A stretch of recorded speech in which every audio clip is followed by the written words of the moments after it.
Welcome to the interview segment of the Chef's Table series. My name is Carol O'Connor, co-host. Health and wellness. We are always trying to improve these two aspects of our lives. Jannette Elliffe is a natural food chef and health and wellness coach, and she's here to tell us her holistic view on diet, nutrition, and wellness. Jannette, thanks for being on the segment with me today. Thank you for having me, Carol. It's great to be here. Yes, Jannette is a longtime friend of mine, and how did you get into this career? Well, my background is as a chef, and I was always interested in food, but I personally had a lot of health issues going on myself. I had asthma, skin allergies, I always got season allergies, and I've had them since I was a child. Mm-hmm. So at some point, kind of in my teens, I started experimenting with other ways to make myself feel better, and I discovered that when I changed the way I ate, it changed how my body felt and how I reacted to the environment, and I didn't get sick as much, and I felt a lot better. So that was kind of the start when I was about a teenager. But even at that point, I kind of understood that there was things I could do to help myself, but I didn't necessarily know all of what those things were. Right. And as I got older, I became more and more interested in how food affects our bodies, and I went back to study integrative nutrition, and I learned so much from there that I can help myself and I help other people. And today I don't have any of those symptoms that I used to have. Wow. So you tested out these foods on yourself? On myself, really. Interesting. Then you furthered your career, because I know you are a culinary chef. And yes. Then tell me about the holistic view you have on health and wellness. So the holistic view is really that everybody's unique. Everybody has a bio-individuality, and there is no one diet that fits everybody. So when we look at people's body types, when I work with people, I try and look at their body type, but not just their body type, also their life. So a mother of 3 children is going to have different needs than somebody that's into fitness, say, and they're going to be looking for different kind of information.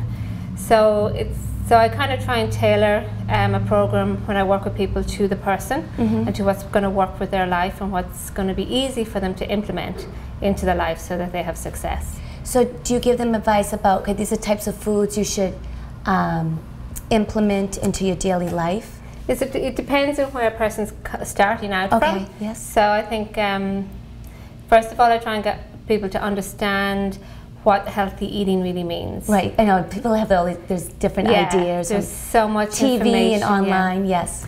So we are just fed all this information now, and nobody knows where to go. And if we go back to basics and we go back to things like eating just whole foods, eating seasonally, eating clean, eating good fats for our body, eating whole grains, and give people that base. And then if they're implementing that and they're still saying, but I'm still getting headaches, well, now let's look at what foods that maybe you're sensitive to. So you'll have them make a food journal. They'll do food journals and maybe some food experiments, and there's also questionnaires they can fill out for different body types that can kind of give them a view on what type of person they are, and maybe if they're more suitable for eating proteins, and maybe they're more suitable for eating grains. And again, it's like each of us are different, and we get to look at each person. Exactly. Now, you offer workshops. I do. I do cooking workshops that people love. Everyone loves cooking. Yeah. I love cooking. And so somebody has a venue or has a place where I can come and do a cooking workshop, I do those. I also do an online program for people, and I also do workplace wellness programs, so I can go into the workplace and run either monthly or quarterly workshops. Oh, that's good. So to try and help staff have more energy and focus through their day. Right. I know. I think everyone needs it doesn't matter. People have New Year's resolutions, but I think it's something to work on daily, monthly about your health and wellness. It is a lifestyle, and it's a lifestyle change. And I really believe that people have much more success if they implement small changes over a long time. Exactly, not like major. Yeah. It gets too stressful. It's too stressful, and it's just too hard for people to keep up to that standard. Some people are driven for that and can, you know, achieve well on that. But I think most people, small changes over a longer spaced out time, and then at the end of the year, if you made 16 changes in a year, you would have a whole new diet coming into the following year. And you would feel better physically and mentally. But just, you know, small ones that you don't really notice the change being made. Now, before we go, tell me what foods you added to your diet that you found that makes you feel good and really strengthens you. Well, I suppose I added more whole grains. Okay. And more greens. Yes, need the greens. Yes, the greens are fantastic. The kale's like the kale is a spinach. Yeah, but, big topic. I think it's taking out all the junk. Really, it's taking out all the additives, the preservatives. Processed I think those foods. are the things that were giving me a lot of headaches. So I still eat a lot of the same food, but I'm more cautious about where it comes from. Okay, that's a good tip. You know, how it's produced. Like, you know, I think it's still okay to eat your luxuries, but if they're coming from a good source that you know that's good whole organic milk that's used and it's good whole grains that's used to make them, then you can still enjoy those things without all those added sugars and preservatives and flavoring. That's good advice. Thank you. I appreciate it. I'm glad you were on the show. Thank you, Carol. And you know, I don't know if everyone knows, I love health, fitness, and wellness. I think it's very important for to be healthy, exercising and eating clean. So I agree. Eating clean. I think that's exactly. So everyone, this has been the interview segment on the Chef's Table series. I'm here with Jannette Elliffe, and we'll see you next week. Thank you.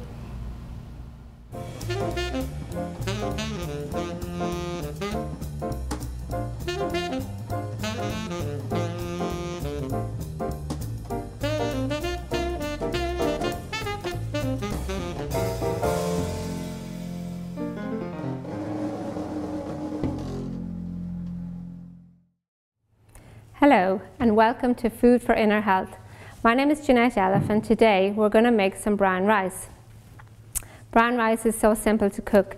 You just have to know a few simple steps to have a good result in the end. Now, what I have here today is I have some brown rice, I have some water. You could also use some stock, some chicken stock or vegetable stock, but today I'm just using some water. And I always add a little salt because it helps with the cooking process of the rice. The salt I'm using today is real salt. I like to use a good salt, like a real salt or Himalayan salt, because these salts have all of the nutrients still in them, so you get that added benefit from them. So before we start cooking, let's talk a little bit about our rice. One of the ways that you know your rice is good quality is if it has some green specks of green grains through it. And that tells you that this rice is very fresh. The rice I chose today is jasmine rice, which is one of my favorite. But people have different preferences. Some people like short grain rice or basmati rice. So you can try with different ones and see which one is your favorite. But the cooking process for most of the brown rices will still be the same. Now yesterday, before I prepped this, before I cooked my rice, I soaked it overnight. So the first thing I did was I measured out my 1 cup of rice, because cooking grains is a little like baking. You have to measure all your ingredients. So I measured out a cup of rice, I soaked it overnight with a little vinegar, about a teaspoon of vinegar, and that helps break down the rice and helps with digestion, and it also helps you assimilate some of the nutrients from the rice. So today we have our rice that has been soaked overnight. I rinsed it off today in a fine sieve, and we're ready to go. So, to start our cooking, we just need to add our rice. So this was a cup of rice that I measured out. Today it looks a little more than a cup because it expanded from being soaked overnight. We're going to add 2 cups of water. So the recipe for grains is usually very simple. Each grain will have its own recipe. So today we're using 1 cup of rice, 2 cups of water. If I was cooking white rice, it would be 1 cup of rice and 1.5 cups of water. But today we're doing brown. So we're just going to add everything to the pot. I need to add my salt, a little shake of salt to help. It also helps bring out the flavor and the sweetness. People don't always know that about salt, but when you add salt to something, it actually enhances the sweetness of it. So we're going to bring this to a boil and let it simmer. It will take about 40 minutes, and if it's your first time to cook rice, you can keep an eye on it, check on it around 20 minutes, 30 minutes and see how it's doing. But cook it at a low simmer, and when all of the water is gone, your rice should be cooked. If it's not fully cooked because the water evaporated too quickly, you can just add some more water, cover it again, and just give it a little more time. But when the water is evaporated, if you have simmered it slowly, the rice should be ready. You can fluff it with a fork and you're ready to go. So that's how you cook some simple brown rice. Thank you for joining me today.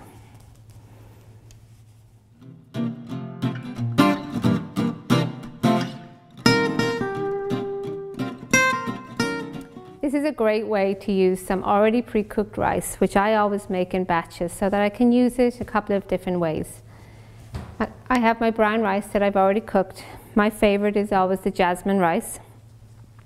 And I have showed in an earlier video how to cook this rice. So you can check that out if you're not sure how to cook the rice. I also have some peppers and broccoli, which are easy vegetables to cook quickly, but you can use any vegetables you like. You can use sweet peas or corn or whatever vegetables that you choose. I have some Italian herbs and some soy sauce. So we're going to start today with our pot. A nice heavy base pot is always a good choice. I like stainless steel, or sometimes I use wrought iron. And we're going to use a high temperature oil. Today I'm using a little starflower oil. It's always better to use an oil that's a high temperature oil rather than an olive oil for cooking, because the olive oil will burn much quicker than an oil like this, and we don't want our oil to burn. So we're going to start with just sauteing off some of our vegetables. We're going to wait till this warms up a little bit so that we get a nice brown colour, and that colour is what's going to give us some flavour. When I sweat off or saute off these peppers, they're going to become more sweet, and that will add some nice flavour to our rice. I just want to show you a little trick for cutting broccoli. A lot of times people will cut broccoli from the crown side through, but if you cut your broccoli from the stem side through, it stops the broccoli from breaking apart, and you get nice little, much nicer florets. So you cut right through the stem and then you kind of just pull it apart. That's just a little trick. So we want our pieces to be nice and small so they cook quickly. So I can hear my oil sizzling a little bit. I'm going to add my vegetables. I have about 2 cups of vegetable here. I don't know if I'm going to use it all. We could also add roasted nuts. If we had them, we could add some nuts. Pine nuts would be great in here. We could toast them off in the oil. And we could add seeds either. I'm going to add my herbs so that the flavour from the herbs comes out. That was just some Italian herbs. So we're going to give this. So you can hear that sizzling. And we want to have that sound. We want to know that it's cooking on a nice hot temperature. Because if that wasn't sizzling and it started to kind of slow down in the cooking, it would release water from the vegetables and you wouldn't get the same flavor as you would from cooking it on a higher heat.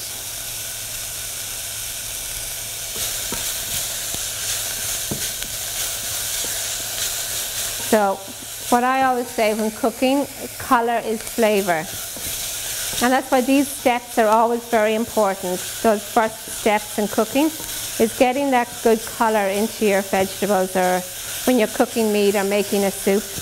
because that color is really what it is caramelizing the sugars in the vegetables, and that caramelization is what's going to give you flavor and sweetness. And a lot of people think that sweetness is something like to be afraid of, but as human beings, sweetness is what we are inherently drawn to. So when our food tastes good, we can make healthy food taste good. There's a much higher chance that we're going to eat that food and enjoy that food and continue to have it every day. I add a little soy, and I'm going to add my brown rice. So this is a great lunchtime meal to have a little brown rice and vegetable, because the brown rice itself is not only high in fiber, it's high in protein. You can have a meal with brown rice and vegetables and not need to have any meat, because you get a lot of good protein from your brown rice. So we're going to let that heat up, let the rice heat all the way through. If you had a little broth or stock here, you could add a little bit if it would make it a little moister. That will depend on your preferences. So I think this is good. See how fast that was? That was nice and quick. And once you have your brown rice already pre-cooked, it's so easy to make a quick, healthy lunchtime meal or a nice side for dinner. This would be a great side for dinner with some fish or chicken, and you have a complete balanced meal. So that's our healthy brown rice vegetable bowl. And again, thank you for joining me today. This is Jannette Elliffe with Food for Inner Health.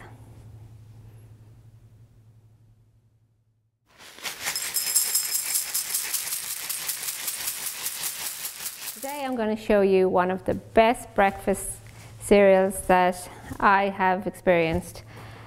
We're using brown rice, and brown rice is great because it's so versatile for so many people. Even if you have like food allergies or food sensitivities, most people can eat brown rice. So it's a great food to use. I have already my pre-cooked brown rice. And again, I have in a video from before how to cook this rice.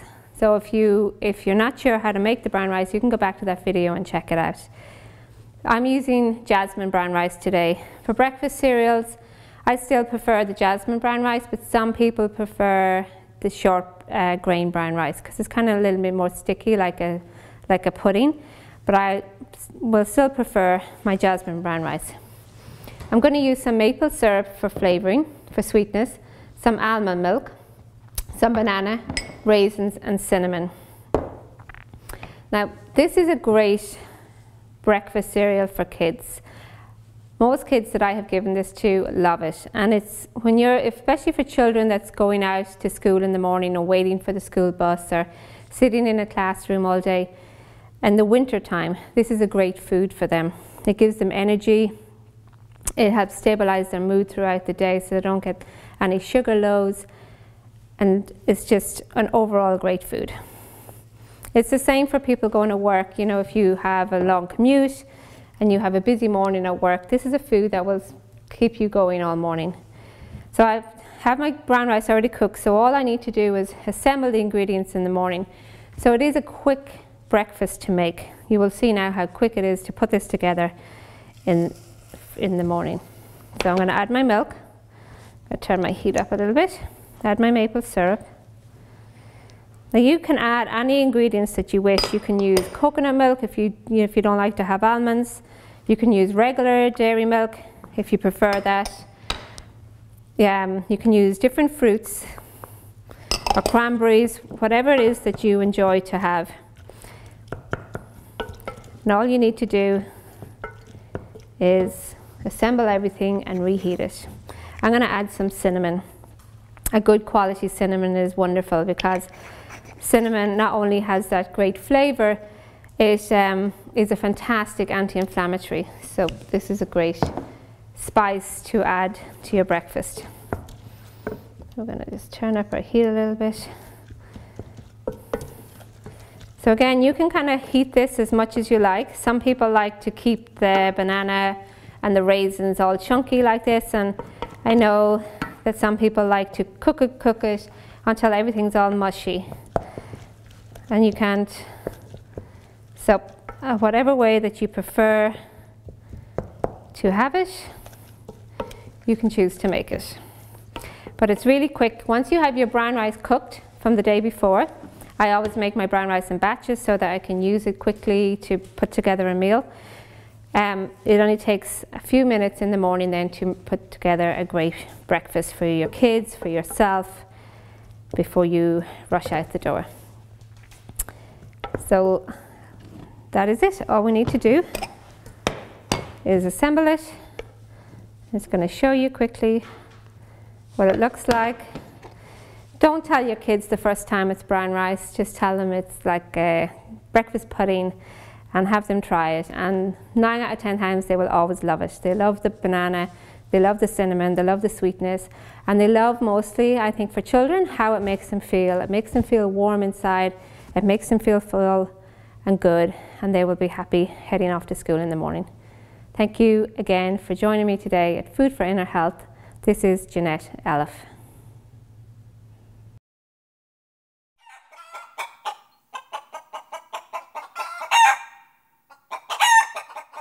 Today I'm making one of my favorite things to use when cooking, chicken broth. Homemade chicken broth. You will never buy in the store what you will get when you make it at home. And it's really underestimated the value of a good quality chicken broth. Chicken broth has all of the minerals we need, like calcium, phosphorus, magnesium, potassium. And what these minerals do for your body is they rebuild your bones, they help your nervous system, they help your joints, they help with inflammation, they help build your immune system. So the array of things that a chicken broth can do for your body is endless. It also, in the format of how we make a chicken broth, those nutrients are really absorbable to your body. So it's much more beneficial to get those nutrients from a chicken broth than from, let's say, a multivitamin, or from them being added to your cereal or to your fortified milk. So when I make my chicken broth, one of the first things I do is I would recommend you choose good quality chicken bones. So I always buy organic. And before I put together the chicken broth, I roast the chicken bones. Now these bones were roasted in an oven about 350 degrees with the onion. And I could have roasted my carrots too. I just chose not to this time, but I could have roasted everything. So you roast your chicken bones until they have a nice color. And that color, again, when I always talk about cooking, that color is what gives you flavor. So it's going to give that chicken broth a good depth of flavor. I also roasted my onion, so it brings out the sweetness in the onion, so it brings the sweetness into the broth. So once I have them roasted, it will depend on your oven. These took an hour. It could take 45 minutes to an hour to get them that nice color. And then you add everything to your pot. I have one here that I made, that I started already. It takes a good few hours to make a good quality chicken broth. Ideally, you want to cook a broth for 24 hours. Most people, unfortunately, we don't have the time to do that. So however long you can cook it for, it's still a better step than not making it at all. So I'll just show you even how this one was cooked for about 4 to 5 hours. So I added my roasted bones, my roasted onion, my carrots. You can use celery as well, but keep the ingredients simple. You just want a simple, traditional flavor in your chicken broth. You don't want it overpowered by any vegetables that are too strong. So the carrots as well give it a great sweetness. You can see that this has this great color. It has this beautiful brown color, as you can see. And that's what you're looking for. And I know you can't smell it, but I can smell it from here, and it smells really wonderful. Once you have a good chicken broth made, you can use this as a base for a soup, for a chicken soup, for a vegetable soup. You can use it to cook grains with. You can use it for making sauces, for making gravies, and each time that you use it, you're getting those great nutrients into your body. one of the little tricks that I have, often when you roast the bones, you don't have much fat because all of the fat strains away through the roasting. But if you do have fat, if you chose not to roast the bones, and sometimes we would choose not to roast the bones when we would use maybe a chicken leg to make our broth with, because it's not always easy to find just the chicken bones on their own. If I can't find chicken bones, or if I haven't, sometimes if I've made a whole roast chicken, I will have the bones left over from the roast chicken, and then I won't need to roast those bones because they've already been roasted. So whatever way you can find your bones. So if you can't find the bones like this, you can buy chicken legs, or at times like Thanksgiving and Christmas and holidays, you can find turkey legs.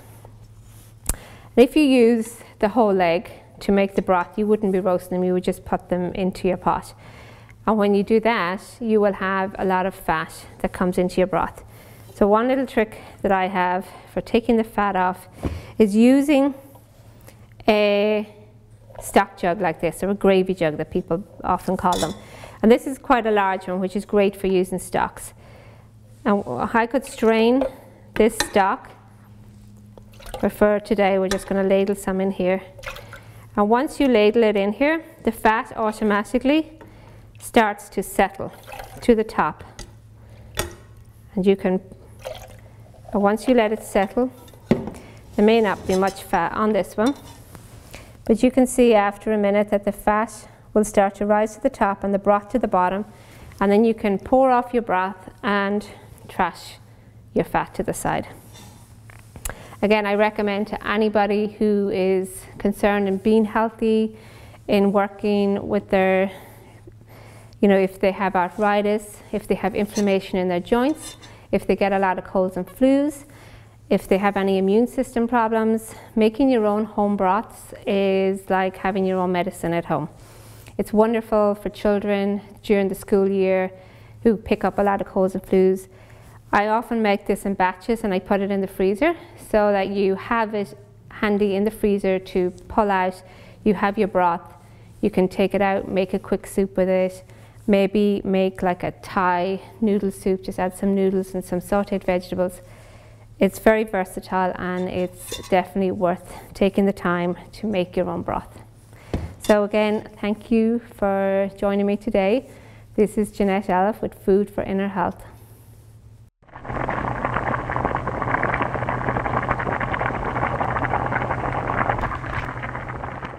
Today I'm going to make a root vegetable, carrot and ginger soup with some coconut milk. Now in the winter especially, I love using root vegetables because the properties of root vegetables in the winter time, they give us some warming energy. They also help keep us grounded. So what that really means is they help keep us more focused and centered so that we can deal with the harsh weather that comes in the winter. So the big difference in eating winter vegetables in the winter and eating vegetables that grow in the summertime in the winter, they will give us different types of energy. So it's always more beneficial to stay with the season. Staying with the season and eating local foods is one of the best ways to stay healthy. They help boost our immune system because the environment has already provided them in that way to support our body. So I'm going to show you today a technique for making a simple carrot and ginger soup. Once you kind of get the technique down, you can make a soup with any root vegetable that you choose. It's having those key steps in the beginning that about getting the flavor in and how the process works, and then you can alter the ingredients as you like. So today I'm going to use some starflower oil. It's an oil as well that has a high heat temperature because we want to get some good color in here, and that color is going to caramelize the sugars in the onion and in the carrots and help bring out the sweetness and the flavor. So what I'm using today, I have about 8 carrots. I chose organic carrots, so that meant I didn't have to peel them. I just took a vegetable brush and scrubbed them, and I chopped them kind of roughly. You can chop them however you please, because I'm going to blend this soup, so how the carrots look, how the onions look, isn't really what's important.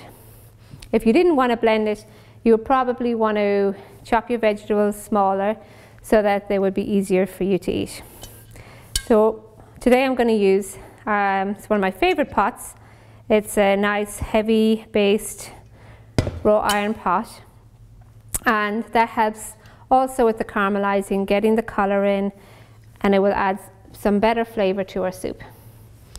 So I already have my ginger chopped up here, so I'm just going to show you first of all what the ginger looks like.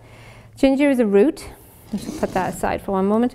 Ginger is a root, and it comes with a dark brown skin. So you simply have to peel off the skin. You can use a peeler, or sometimes it's easier to use a knife because often, because it is a root, it has kind of tough knots in it. So a little knife is good to peel off that skin. So we're going to use about 1 inch of ginger here today. And when I saute off this ginger, it will bring out the flavor. So you get a lot of flavor from that piece of ginger. And then you just chop it roughly, because again, we're going to blend it. If I wasn't going to blend this soup, I would use a fine mesh grater to grate the ginger. So we can start cooking. I have my onions. So you can hear that sizzle. And that's the sizzle we want to hear, because we want to get the outer part of our vegetables searing on the hot pan so that it caramelizes and it brings out that sweetness. So you want to hear that noise. If you don't hear that noise, just wait a minute and just wait till the pot gets a little bit warmer before you add your vegetables. So what I really want to do here, I can turn the heat back a little bit, is let this sit. Just leave them in the pot, let them sit until they start to get a nice colour, and they'll start to get what we call translucent.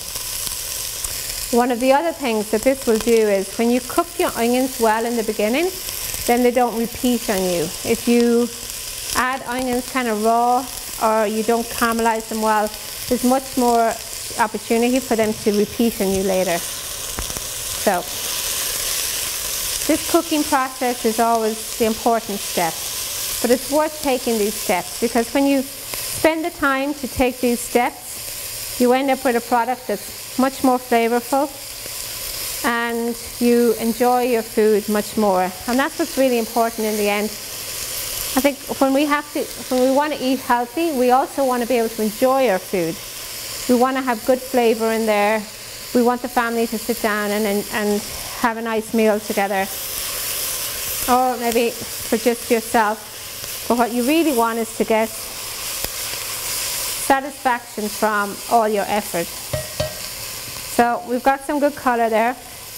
We can see the onions are browning, the pot is browning. I'm just going to turn back the heat a little bit. We don't want it to brown too much, but we're getting good colour. So we can add our carrots. We can do the same with the carrots. Carrots are full of sugar, so they will caramelize also. But I wanted to give the onions a chance to cook so that we don't have that repeating later. Now I can smell this from here. I can smell the caramelizing in it.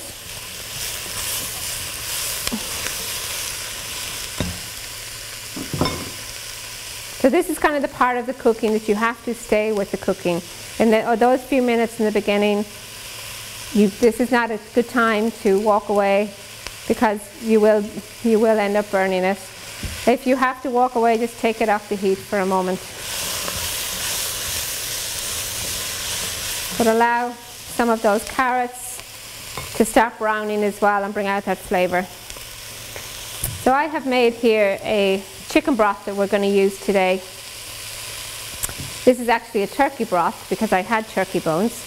And I talked in a video before about the value of having your own broths and making your own broths that are full of minerals that are really easy digested.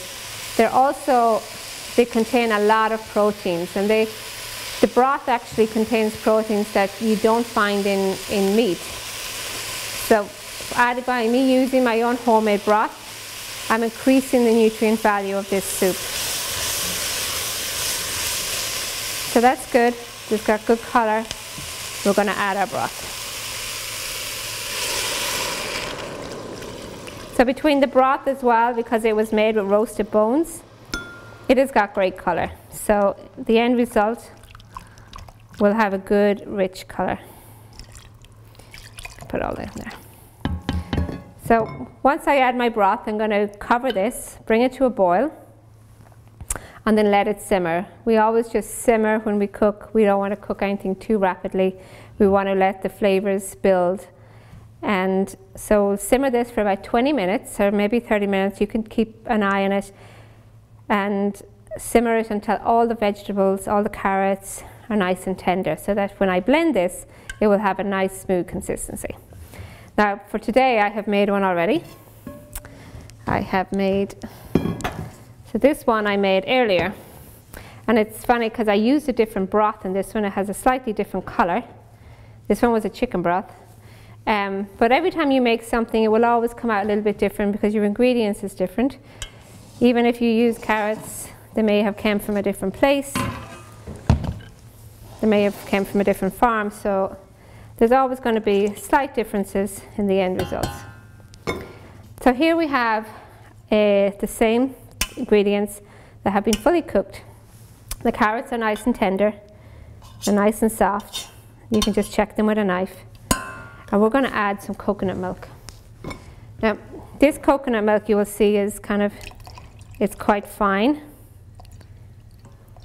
Often when you buy coconut milk, if it's full fat coconut milk, it will have a thick fat coat on the top, and the bottom will be mostly water. This particular one has been mixed.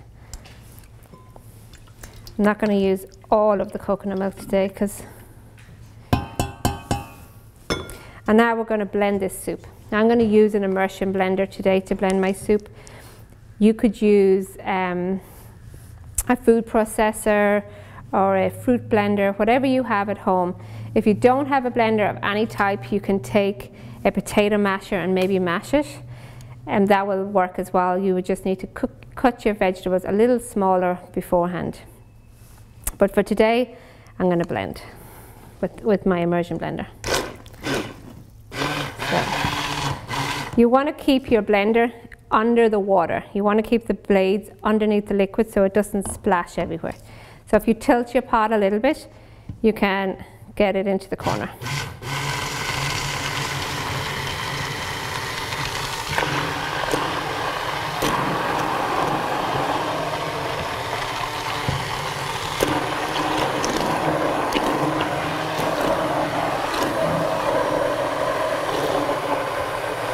You can see when I lift it, it kind of splashes, so it's good to keep it underneath. Just move it around a little. And try and get all those vegetables nice and pureed.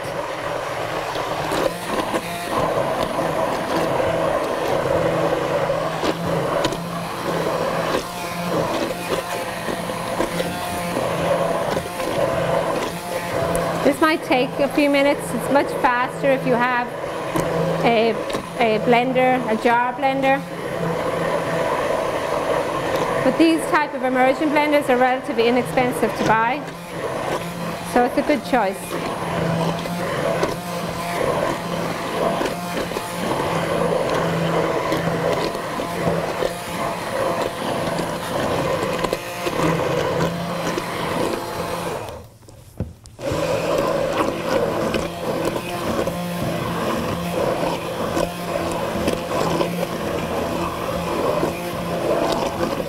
So I think we're good.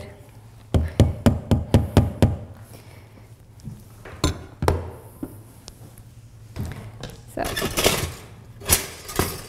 let's try our soup. This is also a great soup for kids, for children, because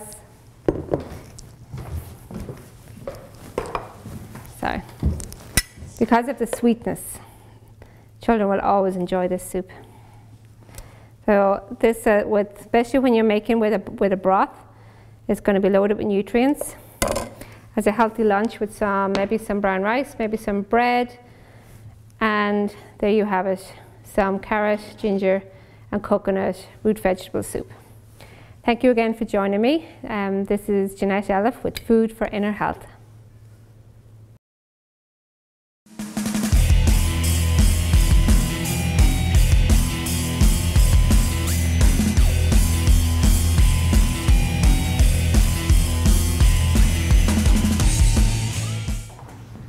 Hello everyone, and welcome to this week's craft beer pairing. My name is Carol O'Connor. I am here with Kelsey Roth. He is a certified Cicerone and the brand manager of Craft Beer Cellar. Today I asked him, which is a little bit challenging, to find a beer that will pair well with Jannette Elliffe's. She made a carrot, ginger, and coconut soup. Soup and beer. Yep. Love it. Even beer in soup is good too. Yes. But, one of the challenges for this was she had asked to if I could find a beer that's GMO free. What does that mean for the viewers, GMO free? So GMO stands for genetically modified organism, and basically we want to make sure that the ingredients are not spliced with like other genes from like lobster or something like that. Oh, really? They do all kinds of crazy things to make them grow in different areas and stuff like that. So there's some concern about genetically modified foods. Interesting. So luckily, up in Portland, Maine, there's a great brewery that we love called Peak Organic. They're 100% organic, certified organic as well, so only using organic ingredients. And they were the first brewery in this area to be certified GMO free as well. Wow. And the beer that I picked is Peak Fresh Cut. And this is a Czech-style Pilsner that is dry hopped with locally grown hops. So it's got a nice kind of hoppy, grassy character to it, but a light body that's going to go really nicely with that soup. It's a nice label, very clean, healthy looking. Yeah. That's what Jannette's all about, it's healthy eating. Oh, that has It's got a beautiful color. Yeah. Beautiful clarity as well. Ooh, it smells nice. Yeah, it's that, it's citrus, am I right? Yeah, absolutely. Ooh, it's very citrus-y. Yeah, and I always think of lemongrass whenever I have this beer. You get a little bit of grassiness, a little bit of that lemon character, and pairing that with a coconut, ginger, and carrot soup, that lemongrass is just going to go so nicely. Oh, Kelsey, excellent. All right, let's taste it.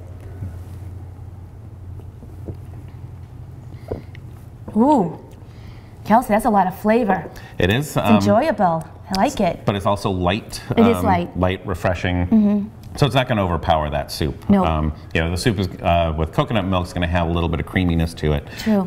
So the carbonation in this will help with that creaminess, but not overpower those delicate vegetable flavors. Wow. Did you taste this before you decided to pair it with this dish? Absolutely. Yes. This is one of my personal favorite beers. Oh, it is? Yeah, I love this beer. So I immediately thought of this when the pairing came up. I like it, Kelsey. It's got to be fresh cut. You picked the best beers. I love beer pairings. You get to try all different types, and you always choose a different type. I love it. Well, thank you very much. Very good. So everyone, this has been the craft beer pairing for carrot, ginger, and coconut soup. I'm Carol O'Connor. And I'm Kelsey Roth with Craft Beer Cellar. We're a proud supporter of the Chef's Table Foundation.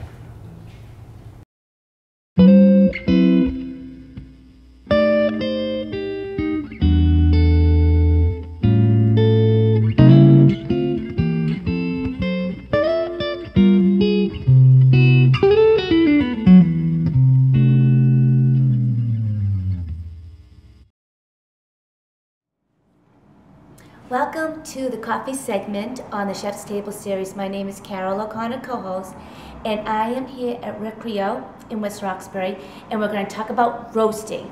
So I'm here with owners Hector and Mary Morales, husband and wife team here, and they're going to tell us about this big machine, how to make coffee roasted.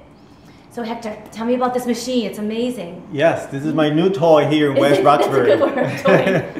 And this is very important in how you roast coffee, just to get the proper flavor at the end result. Mm-hmm. So it's an IR12 machine, and the first stage is the green beans. Oh, They start out green? Oh yes, they come from our farm in Jinotega, Nicaragua, in these Gorilla bags, protected by green straw bags inside. And it's about 150 pounds, 69 kilos of green beans.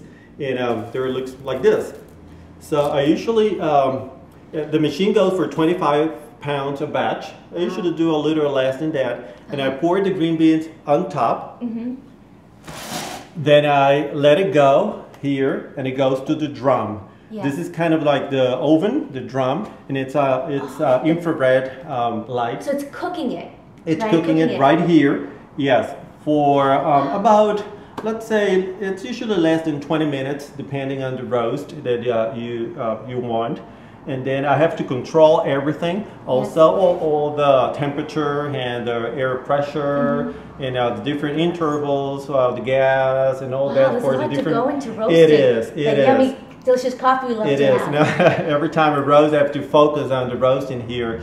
And then at the proper time, when it reaches a certain temperature, the one that you want, you let it go. And then it goes to the cooling beam down here for about 2 to 3 minutes, cooling off. It comes out at a very high temperature. It's about 400 degrees. And meanwhile, you can always check it out here. You can take out some of the beans and check out the color and how it's going.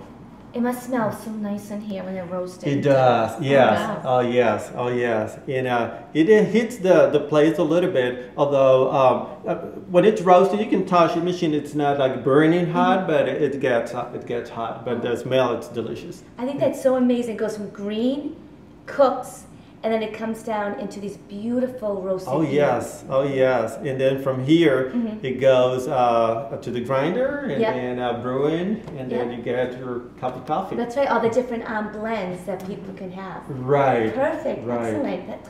Very educational. I think a lot of people, even Joe was saying, people just, they go to the store, they buy it, or they don't realize the process. Yes. And especially and this is your family's, the beans, right here. Yeah, and I think to add something that makes it special, it's small batch. So you can really make sure that product is unique. It's not made in a manufacturing facility, but he's making sure that the right color, that the roast matches exactly. So there's consistency in roast. You're not gonna come and one day it's bitter, one day it's not bitter. It's always, I think, special because it's made just for under 20 pounds. Oh, that's amazing. That's a beautiful machine. It is, and it's customized actually for our store. It's that's why it's red. You can ask for different colors. Yeah, I love it. It's very industrial looking. It goes well with the brick in here and the excellent way you decorated. I love it. It's so warm, comforting. So everyone, this has been the coffee segment on the Chef's Table series. I'm here with owners Hector and Miriam Morales, a Recreo Coffee and Roasterie in West Roxbury. See you next time. Thank you.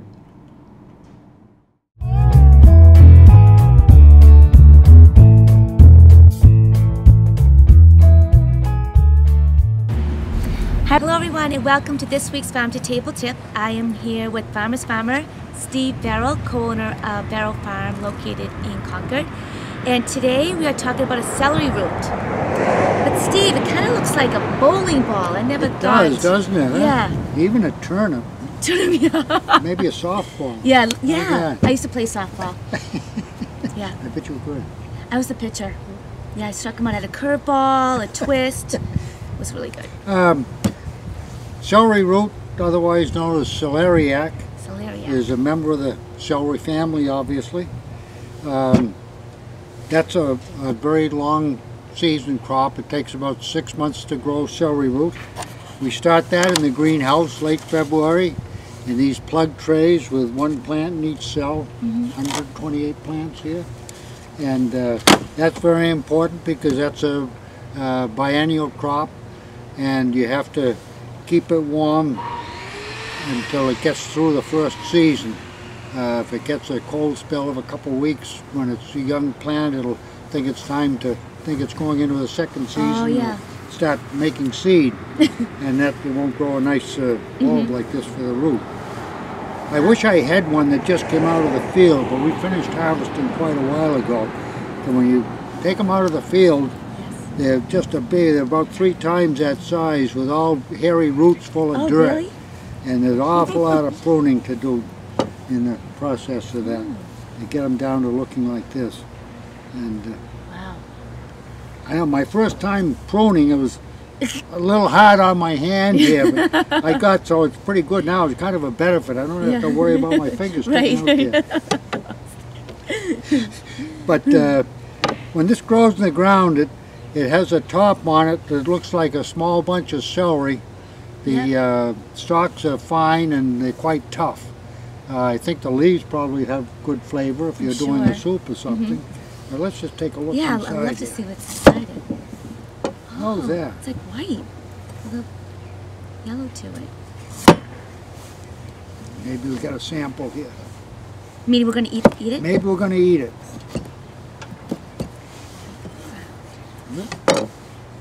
Let's try. Hide my finger. Thank you. That's okay. Root vegetable. Tastes like celery? Mm-hmm. It tastes nicer than celery. They're very, very popular in various soup making. We do a nice dish, mashed potato with celery root. Ooh, And that's been popular. I would eat that. Mashed potatoes are so boring. Remoulade is a French salad. With celery root is one of the prime ingredients for the flavor. But it can be used in salads, grated, fresh, soups, all kinds of uses. And another nice thing about it for New England, it's a very storable crop. We can store this in a barn cellar or in a cooler for 6 or 8 months with no problem. Oh yeah, I was going to And ask by you then that. the winter's all over and you're back into the next growing season. And it's a way to get a nice celery type For the vegetable spring. year round. Yeah. Well, that's a good idea. So it's very nice in New England. Yeah, I like it. Wow, such good, interesting tips today. I love it. So everyone, this has been this week's Farm to Table Tip with Steve Barrel of Barrel Farm. I'm Carol O'Connor, co-host of the Chef's Table series, and we'll see you next week for the Farm to Table Tip. I think a lot of people, even Joe was saying, people just, they go to the store, they buy it, or they don't realize the process. Yes. And especially and this is your family's habit. Get your hand there. Take a pile and then just point it to the camera.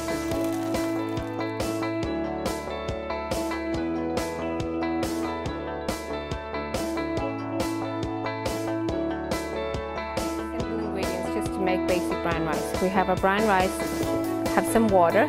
We could use stock, chicken stock or vegetable stock. And we need our pot to cook our rice in.